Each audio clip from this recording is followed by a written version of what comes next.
Hey everyone, welcome back to Taste the Hustle. I'm your host, Jorge Abreu Jr., and today I'm super excited because my guest is a longtime friend of mine, Kevin Pereira. He goes by Shihan Kevin Pereira because the man is a super talented martial artist, powerhouse of a man. His style incorporates locking, punching, and all around full barring people left and right. I've been super excited to talk to him because I've always wanted to know how does a man from the Bronx just creates his own martial arts. So we get into that, many other topics. I've known Kevin since 2005, back in the day when I used to be really into martial arts myself.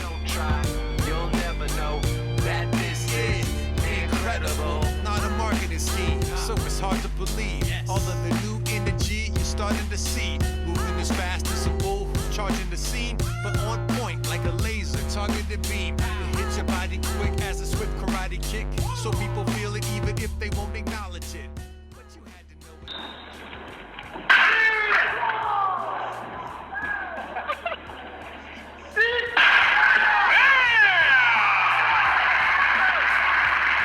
And it was great just catching up and reminiscing on old times. I really hope that you guys either find this inspirational, educational, or even just entertaining.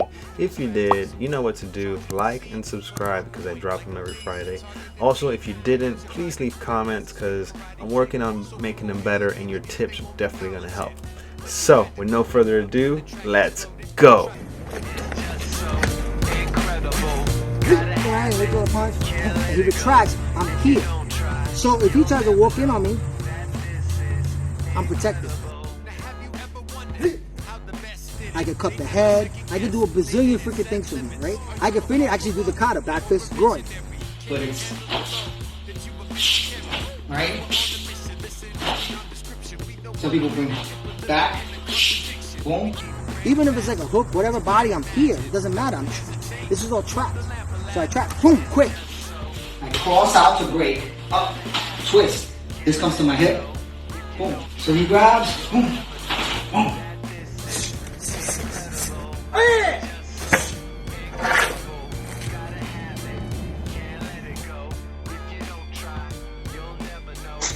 Did you see the new thing they have?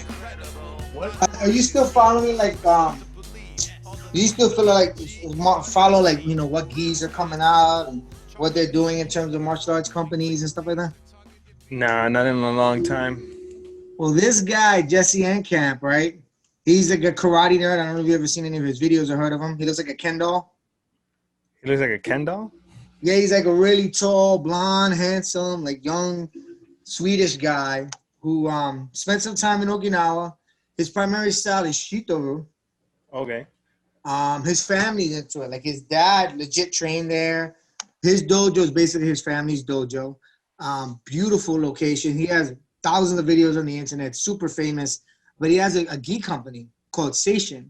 And they developed this thing called the Seishin Soshin Black Belt. Oh. So it's a white belt that when you wear it in, it fades and the stuffing is black. So the white belt turns into a black belt. Oh, that's pretty dope. That's like It is. the Yeah, so it's traditional like way it where works.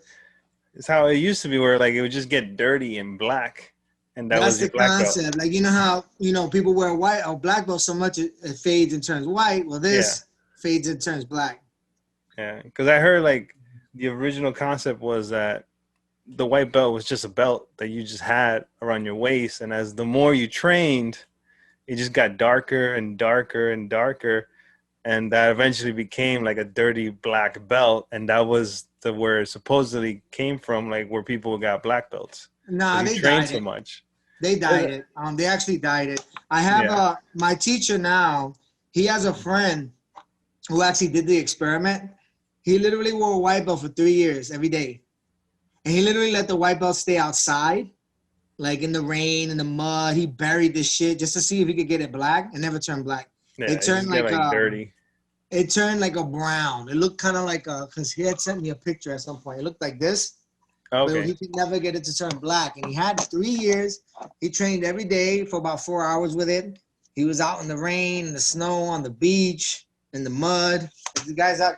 I forgot where he was from, but somewhere in the Midwest. And it just, no matter what he did, it wouldn't turn black. So he was like, yeah, I knew somebody who tried it to see if it would work. But yeah, they dyed it. They had like some dye. You know, the original color scheme actually came from the Japanese swim trunks. You heard about that, right? Japanese swim trunks?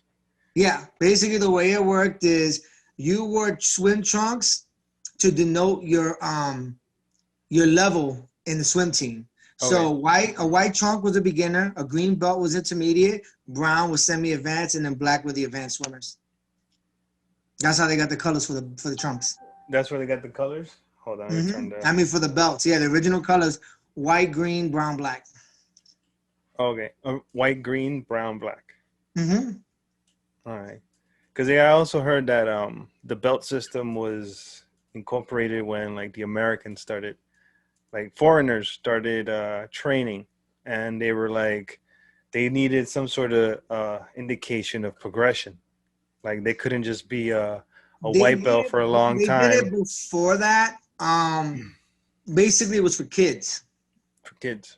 It was originally for children, yeah, because they had instituted the martial arts in the Japanese school system around 1905 initially, and that's when they started putting it in. So it actually was originally for kids because they had so many of them. They needed to figure out which place each kid was at, kind of thing. So that's how they came up, why they came up with it. Yeah, it seems like there's the one blessing I have now is my instructor that I've been working with. I've actually known him since like 2009, 10 on social media. But and we always spoke and exchanged words. He actually gave me a pair of Shiredo Sai a few years back. But I decided to become his student not too long ago. He actually lives in Okinawa. So by trade, he is a linguist or cryptologist. He's a retired Navy Master Chief. So Master Chief is like an E8 or 9 or something like that in the military. Oh, wow. And basically what he did for a living there was he would translate documents, Chinese documents to English, English to Chinese, to Japanese, so on and so forth. He speaks like 5 languages. Yeah, that's Chinese is hard, and especially his Chinese is actually better than his Japanese, believe it or not. I'm pretty sure he had to study more on that because it's like singing. Like if you, it's possible, yeah. If you pronounce Chinese, like Chinese, if you pronounce it like the sounds make the difference. Is the sound, yeah. Like they go up, it means something. If they go down at the end, it means something else. Like, but Japanese is like, ha, ha, ha, ha, like it's like almost like Spanish. There's some words, funny enough, that I was told that some of them sound similar, and a small e or a would change the whole word. And I'm like, what? And he's like, yeah, it's interesting. In Japanese, you mean?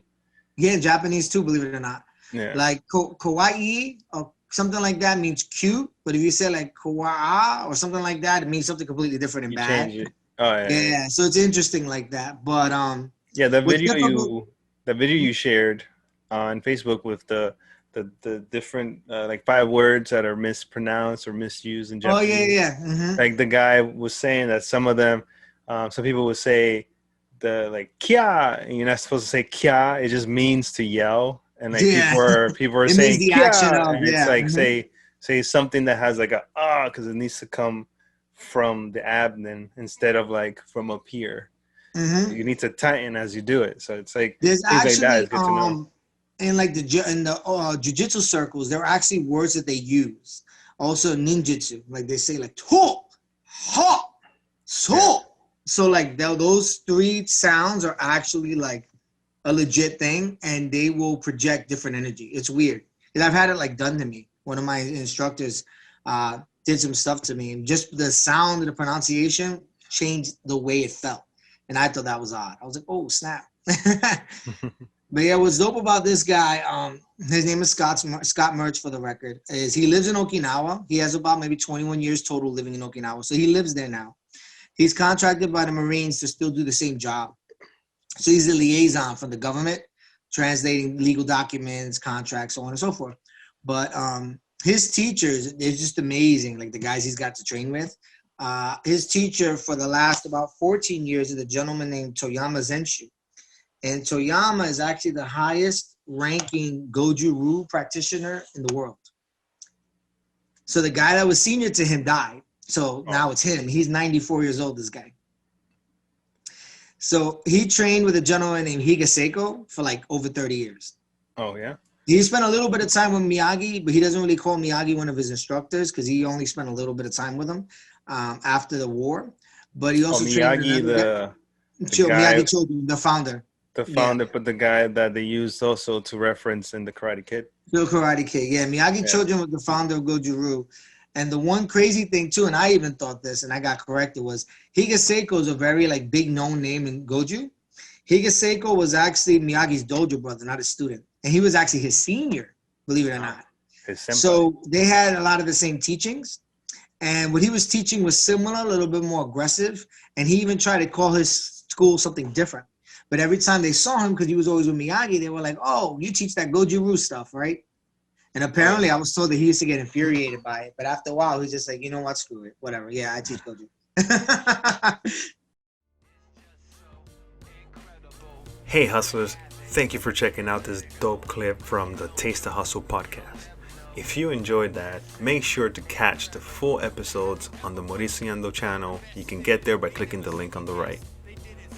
Episodes drop every Friday on YouTube and many other podcast platforms such as Spotify, Apple iTunes, Google Play, and Amazon Music.